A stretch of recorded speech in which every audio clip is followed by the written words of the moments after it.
नमस्कार दोस्तों, मैं सुप्रिया स्वागत करती हूँ आपका डिकोड एग्जाम के डेली करंट अफेयर की क्लास में। दोस्तों, आज हम अपनी करंट अफेयर की क्लास में डिस्कस करेंगे 6 अक्टूबर से रिलेटेड करंट अफेयर को। चलिए दोस्तों, जल्दी से आप सब लोग सेशन से जुड़ जाइए, सेशन को आप सब लोग शेयर कर दें। और जैसा कि मैं उम्मीद कर रही हूँ आप सब लोग बहुत अच्छे से होंगे और अच्छे से अपनी प्रिपरेशन कर रहे होंगे। इसी के साथ साथ डेली करंट अफेयर की क्लास को रेगुलर फॉलो करिए और साथ ही साथ अपनी नोट्स बनाइए। इसके लिए आपको डेली करंट अफेयर की पीडीएफ जो है वो टेलीग्राम ग्रुप पे प्रोवाइड किया जाता है। लिंक आपको डिस्क्रिप्शन बॉक्स में दिया हुआ है, तो वहां से डिकोड एग्जाम के टेलीग्राम ग्रुप को ज्वाइन कर लीजिए और साथ ही साथ ठीक है रेगुलर जो है सेशन को फॉलो करिए, क्योंकि अगर आप प्रीवियस ईयर के क्वेश्चंस को सॉल्व कर रहे होंगे तो आपको पता चल रहा होगा कि करंट अफेयर की वेटेज कितनी ज्यादा है, कितने ज्यादा प्रश्न करंट अफेयर से पूछे जाते हैं। तो स्टार्ट करते हैं अपनी क्लास स्टार्ट करूं उसके पहले कहना चाहूंगी कि जल्दी से चैनल को सब्सक्राइब कर लीजिए और बेल आइकन को प्रेस कर लीजिए। इससे आपको चैनल से रिलेटेड हर क्लास की वीडियो का प्रॉपर नोटिफिकेशन मिलेगा और आपकी कोई भी क्लास मिस नहीं होगी। स्टार्ट करते हैं, अपने सबसे पहले प्रश्न की तरफ बढ़ते हैं कि निम्न में से कौन सा देश दुनिया का सबसे शक्तिशाली लेजर बाल्कन 2020 बनाएगा। कौन सा देश जो है ये लेजर है बाल्कन 2020 जिसका नाम है, जो कि दुनिया का सबसे शक्तिशाली लेजर होगा, किस देश के द्वारा बनाया जाएगा। ऑप्शंस आप देख रहे हैं, वीडियो को शेयर कर दीजिए, साथ ही साथ कमेंट बॉक्स में आंसर करिए। और इसका करेक्ट आंसर इज यही है, यूनाइटेड किंगडम के द्वारा जो है दुनिया का सबसे शक्तिशाली लेजर बाल्कन 2020 जो है ये बनाया जाएगा। तो यहाँ पे जो है एक काउंसिल है जिसका नाम है UK science and technology facilities council, जो है 85 मिलियन यूरो के निवेश से जो है यूके जो है दुनिया का सबसे शक्तिशाली लेजर बनाने के लिए एक अभूतपूर्व परियोजना जो है शुरू कर रहा है। और अगर हम बात करें ये जो शक्तिशाली लेजर है इसका नाम क्या होगा, तो इसे बाल्कन 2020 के नाम से जाना जाएगा, इसे बाल्कन 2020 कहा जाएगा। इस लेजर की बात करें दोस्तों तो ये सूर्य से 10 लाख अरब गुना जो है अधिक चमकीला होने का अनुमान है। इससे देखा जाए क्या क्या जो है इसकी विशेषताएं होंगी, तो ये स्वच्छ ऊर्जा और कैंसर, ध्यान रखिएगा कैंसर के उपचार सहित जो है विभिन्न वैज्ञानिक क्षेत्रों पर यह गहरा प्रभाव जो है पड़ने की इसकी उम्मीद है। तो कैंसर के उपचार में भी काफी सहायक होगा ये लेजर। वर्तमान में बात करें जो है बाल्कन 2020 ये वर्तमान में ऑक्सफोर्ड शहर में विज्ञान और प्रौद्योगिकी सुविधा परिषद की सेंट्रल लेजर सुविधा में चल रहा है ये। और इसकी जो ये असाधारण क्षमताओं की बात करें दोस्तों, जैसा कि इसका नाम है बाल्कन 2020, इसका नाम ही इसकी असाधारण क्षमताओं को दर्शाता है। इस लेजर की बात करें दोस्तों तो ये 20 पेटावाट्स ठीक है कि चौंका देने वाली ऊर्जा उत्पन्न करने के साथ जो है उत्पादन के साथ एक प्राथमिक दिन जो है उत्पन्न करेगा। साथ ही 20 किलो जूल तक के आउटपुट के साथ 8 उच्च ऊर्जा बिंब भी उत्पन्न करेगा। तो ये उस लेजर की विशेषताएं हैं। तो आपसे ध्यान रखिएगा, यही पूछा जाएगा कि ये जो है दुनिया का सबसे शक्तिशाली लेजर जो है किस देश के द्वारा बनाया जा रहा है, यूके के द्वारा बनाया जा रहा है। इंपॉर्टेंट है इसका नाम, क्या नाम है दोस्तों, बाल्कन 2020। अगले प्रश्न की तरफ बढ़ते हैं, मोस्ट इंपॉर्टेंट, जैसा कि हम लोग तीसरे दिन बात करने जा रहे हैं नोबेल पुरस्कार के बारे में। तो देखिए अभी नोबेल पुरस्कार की घोषणा की गई है और डेली देखा जाए तो एक क्षेत्र की जो है हर क्षेत्र का एक एक करके यहाँ पे घोषणा की जा रही है। और यहाँ पे बात करें 2023 के जो रसायन विज्ञान का भी नोबेल की घोषणा की जा चुकी है नोबेल पुरस्कार की। और 21 वैज्ञानिकों को जो है ये प्रदान किया जाएगा 2023 के रसायन विज्ञान का नोबेल पुरस्कार। किन वैज्ञानिकों को, ऑप्शन आप देख रहे हैं।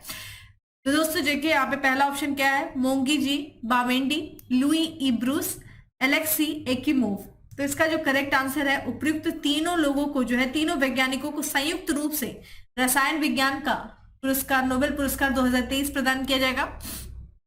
तो 2023 का जो है रसायन विज्ञान का जो नोबेल पुरस्कार है दोस्तों वो 3 वैज्ञानिकों को प्रदान किया जाएगा। किस क्षेत्र में उनके योगदान के लिए, तो ध्यान रखिएगा क्वांटम, ये ध्यान रखिए क्वांटम, यह ठीक है क्वांटम जो है क्वांटम डॉट्स की खोज और उसके संश्लेषण के लिए ये प्रदान किया जाएगा। ये बात करें कौन कौन से वैज्ञानिक है दोस्तों, इनका नाम क्या है, तो आप देख लीजिए ये फ्रांसीसी अमेरिकी एक रसायनज्ञ है जिनका नाम है मोंगी जी बामेंडी।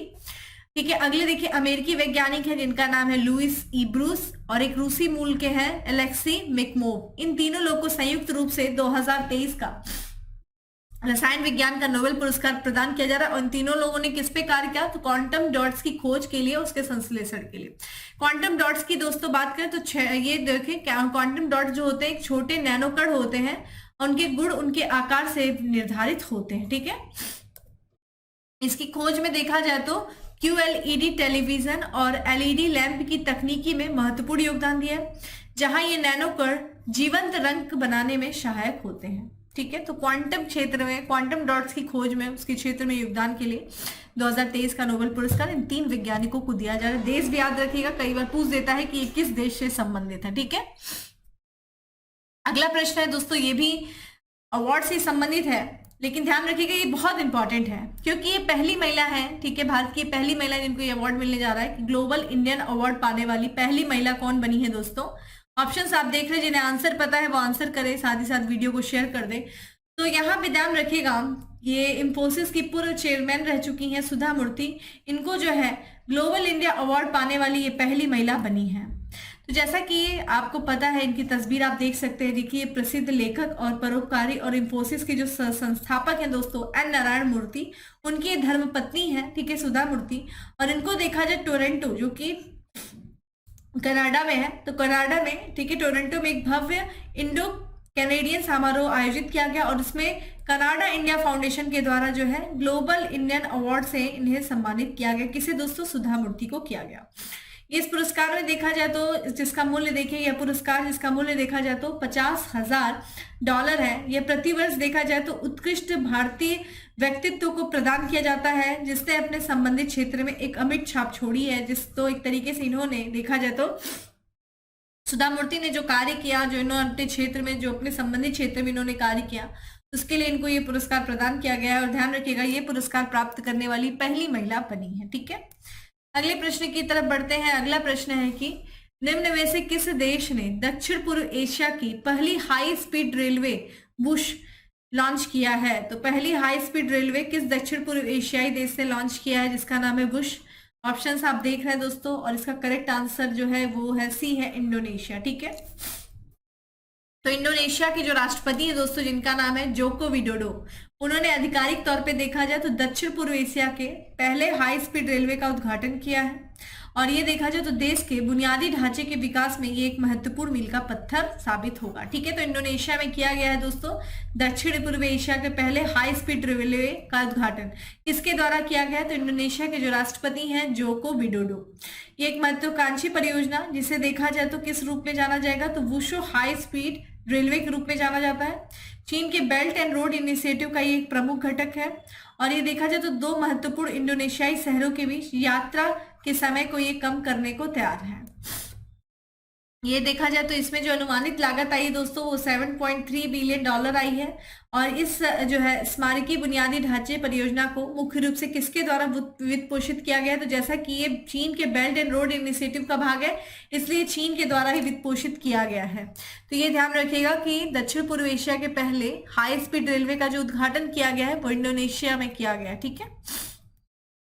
अगला प्रश्न स्पोर्ट्स से रिलेटेड है कि निम्न में से कौन सा देश सैफ अंडर 19 फुटबॉल चैंपियनशिप बना। देखिए, मैंने कल आपसे पूछा था कि सैफ जो है कब किससे संबंधित है, बहुत से लोगों ने आंसर किया था। तो ये जो है फुटबॉल से संबंधित है। और जैसा कि सैफ अंडर 19 फुटबॉल चैंपियनशिप आयोजित की जा रही थी नेपाल में, विजेता भी सामने आ गए। तो दोस्तों पाकिस्तान को हरा करके भारत जो है सैफ अंडर 19 फुटबॉल चैंपियनशिप का खिताब जीता है। तो जो नेपाल की राजधानी दोस्तों काठमांडू, वहां पे ध्यान रखिएगा सैफ अंडर 19 फुटबॉल चैंपियनशिप का आयोजन किया गया। और जो भारतीय टीम है दोस्तों, उसने पाकिस्तान को, ठीक है, 3-0 से हरा करके इस कप पर अपना नाम कर लिया, अपना अधिकार कर लिया। तो सैफ अंडर 19 फुटबॉल चैंपियनशिप कहाँ हुई, नेपाल में। नेपाल में कहाँ, राजधानी काठमांडू में। कौन जीता, भारतीय टीम जीती, किसको हरा करके, पाकिस्तान को। और यहाँ पे बात करें जो शेफ चैंपियनशिप के युवा वर्ग में भारत का ये 8वां टाइटल है। इससे पहले भी देखा जाए दोस्तों, इससे पहले जो सेमीफाइनल हुआ था उसमें भारत ने जो मेजबान कंट्री कौन दोस्तों, नेपाल को जो है हरा करके फाइनल में पहुंची थी। फाइनल में पाकिस्तान और भारत पहुंचे और पाकिस्तान को हरा करके भारतीय टीम जीती है। और इसी के साथ साथ ये भी खास याद बात रखेगा, जो सीनियर शेफ चैंपियनशिप हुआ था उसका भी खिताब भारत ने ही जीता था, ठीक है।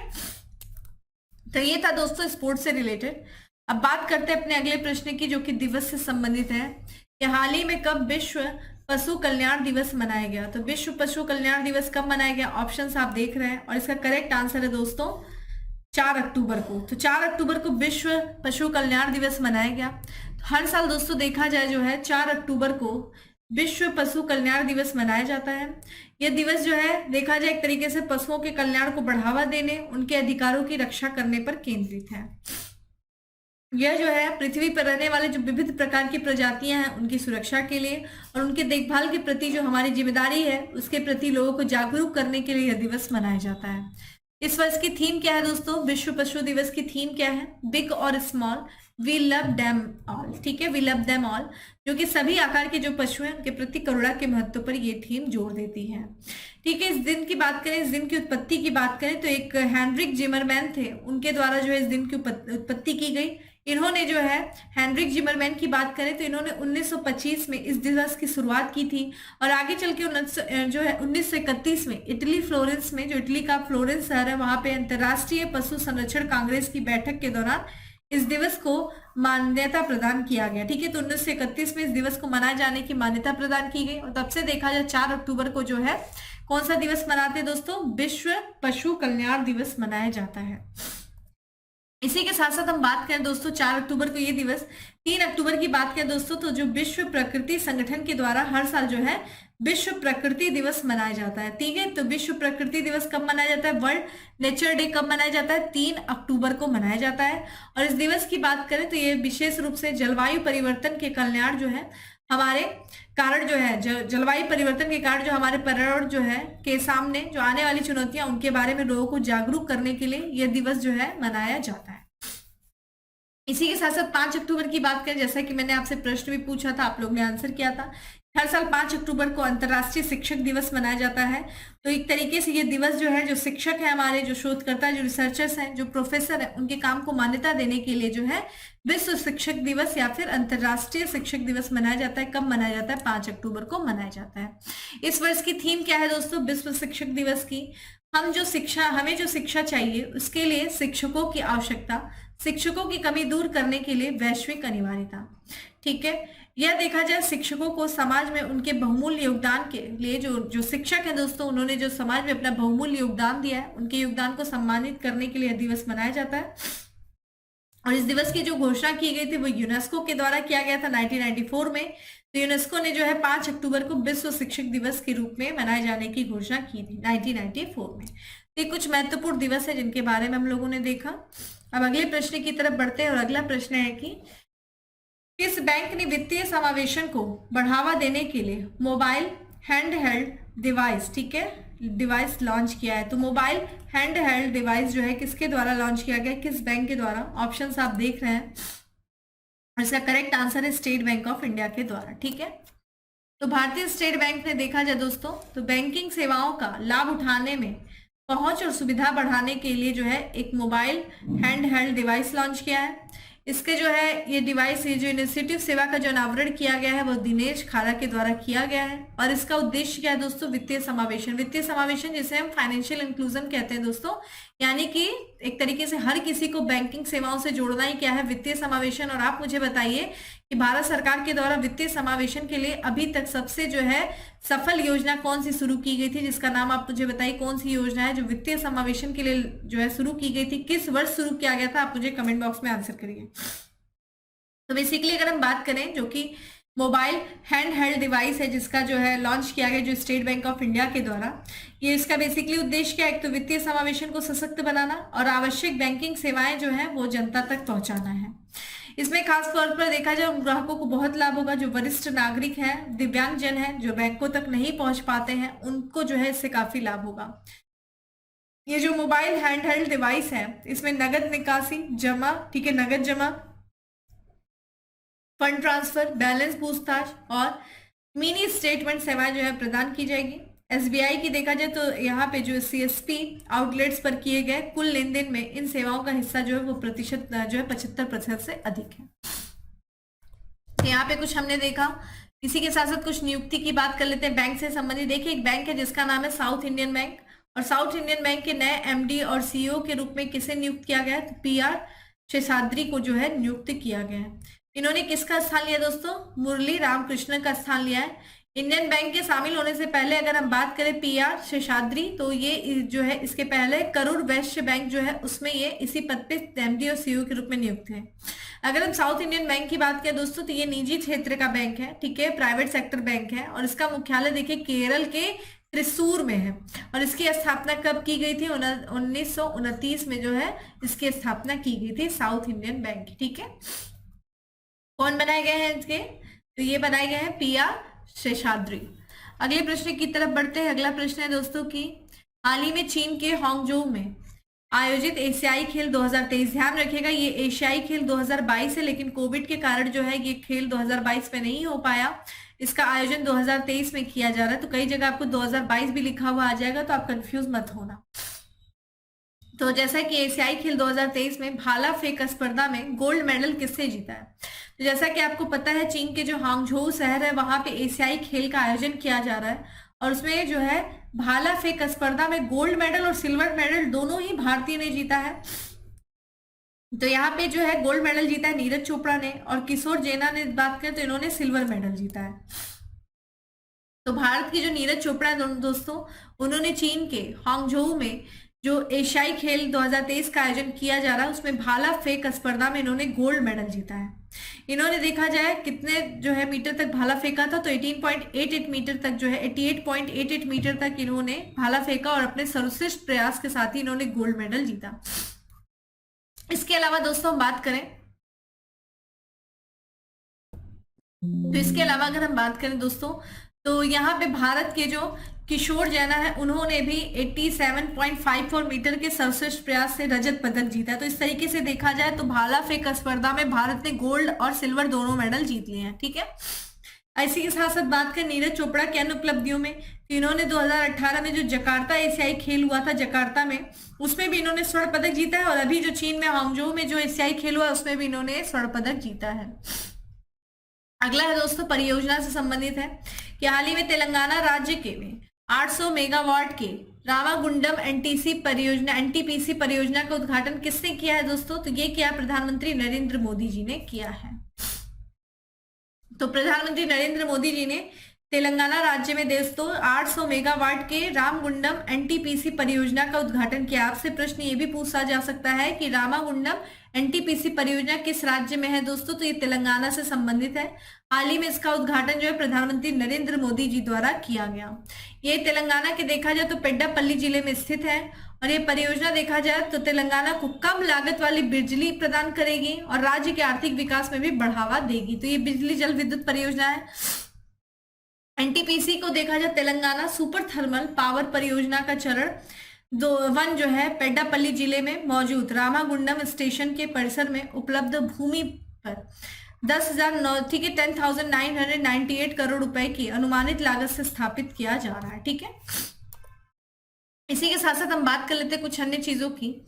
यहाँ पे बात करें दोस्तों, प्रधानमंत्री नरेंद्र मोदी जी ने देखिए मध्य प्रदेश के ग्वालियर में भी इन्होंने 19,260 करोड़ रुपए के निवेश के साथ विभिन्न विकास परियोजनाओं के शिलान्यास किया, उसका आधारशिला रखी। कौन कौन सी परियोजनाएं थी इसमें देखा जाए तो उज्जैन में एकीकृत औद्योगिक टाउनशिप, ठीक है, IOCL बॉटलिंग प्लांट और ग्वालियर में अटल बिहारी वाजपेयी दिव्यांग खेल परीक्षण केंद्र सहित जो है कई अन्य परियोजनाओं का भी लोकार्पण किया गया।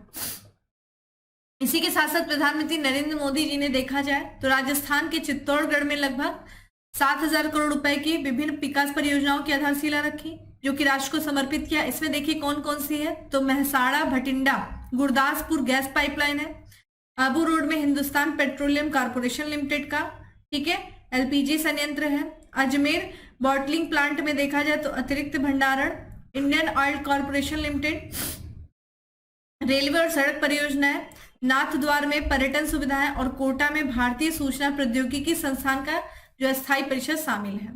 इसी के साथ साथ छत्तीसगढ़ में भी उन्होंने कुछ विकास परियोजनाओं का शिलान्यास किया प्रधानमंत्री जी ने। तो प्रधानमंत्री नरेंद्र मोदी जी ने छत्तीसगढ़ की जो बस्तर जिला है, बस्तर जिले में, ठीक है, जगदलपुर में लगभग 27,000 करोड़ रुपए की कई जो है विकास परियोजनाओं का शिलान्यास किया जो राष्ट्र को समर्पित किया। ठीक है, तो ये कुछ विभिन्न परियोजनाएं हैं विभिन्न राज्यों से संबंधित जिसका जो है आधार से जो है राष्ट्र को समर्पित किया गया, आधारशिला रखी गई प्रधानमंत्री नरेंद्र मोदी जी के द्वारा हाल फिलहाल में। तो आपके एग्जाम के लिए इंपॉर्टेंट है। अगला और आज का हमारा लास्ट MCQ है कि हाल ही में किस राज्य सरकार द्वारा अपने जाति आधारित सर्वेक्षण के निष्कर्षों को सार्वजनिक किया गया है? ये किया गया बिहार सरकार के द्वारा। तो बिहार सरकार ने दोस्तों 2 अक्टूबर 2023 को अपने जाति आधारित सर्वेक्षण के निष्कर्षों को सार्वजनिक किया है। ये देखा जाए, ये जो सर्वे रिपोर्ट है ये 101 पन्नों की सर्वे रिपोर्ट थी और इसके मुताबिक जो है इस जाति आधारित सर्वेक्षण में देखा जाए तो जो सर्वे रिपोर्ट है उसमें ये बताया गया है कि जो राज्य की जो आबादी है वो 13 करोड़ पे, माफ करिएगा 13 करोड़ से ज्यादा है। इस रिपोर्ट के मुताबिक देखा जाए तो राज्य में सबसे बड़ा जो जाति समूह है वो कौन सा है दोस्तों? अत्यंत पिछड़ा वर्ग। ये ध्यान रखिएगा, ये आप देख सकते हैं अति पिछड़ा वर्ग कितना है दोस्तों? 36.1, ठीक है, 36.01% हिस्सा है। वहीं अन्य जातियों की बात करें जिसमें से पिछड़ी जाति जो है उसकी आबादी कितनी? 27.12% है। अनुसूचित जाति की बात करें SC कास्ट की तो वो 19.65% है और सामान्य वर्ग के लोग कितने हैं? 15.52% है। तो ये ध्यान रखिएगा, जाति आधारित जो है जनगणना कराई गई थी किसके द्वारा दोस्तों? बिहार सरकार के द्वारा। ऐसा करने वाली पहली सरकार थी। चलिए अब आप मुझे बताइए, क्रम से बताइएगा, क्रम से, ठीक है, कि यहाँ पे सर्वाधिक जो है जनसंख्या वाला राज्य चूंकि उत्तर प्रदेश है, ठीक है, ये तो सबको पता है। उत्तर प्रदेश के बाद किसका स्थान आता है, फिर उसके बाद किसका स्थान आता है, और बिहार का बताइए जनसंख्या के मामले में देश में कौन सा स्थान है? आप मुझे क्रम से 5 राज्यों के शीर्ष बताइए जनसंख्या के मामले में। तो ये था दोस्तों आज का हमारा 10 MCQ। अब बात करते हैं फैक्ट्स ऑफ द डे के बारे में। आज का हमारा पहला फैक्ट है कि हाल ही में खबर में रहा ठीक है, सावरिया सेठ मंदिर कहाँ स्थित है? जैसा कि पता है दोस्तों, राजस्थान के दौरे पे प्रधानमंत्री नरेंद्र मोदी जी गए थे, वहां पे कई विकास परियोजनाओं की आधारशिला रखी और इसी दौरान उन्होंने, ठीक है, सावरिया सेठ मंदिर के हमें दर्शन किया, जिस कारण से ये मंदिर चर्चा में आ गया है। कहाँ है ये? राजस्थान में। भारत में पाटा ट्रेवल मार्ट 2023 आयोजित किया जाएगा। कहाँ किया जाएगा? नई दिल्ली में किया जाएगा। केरल में निपाह वायरस के प्रकोप से निपटने के लिए मोनोक्लोनल एंटीबॉडी खुराक, ठीक है, ध्यान रखिएगा, खुराक खरीदने के लिए भारत ने संपर्क किया है। किससे किया? ऑस्ट्रेलिया से किया है। हाल ही में GST सहाय, ठीक है, invoice financing loan platform launch किया। किसने किया? सिडबी ने किया। Small industrial development bank of India के द्वारा किया गया। T20 इंटरनेशनल क्रिकेट में सबसे तेज अर्धशतक का रिकॉर्ड बनाया, किसने बनाया है दोस्तों? दीपेंद्र सिंह एरी ने बनाया है।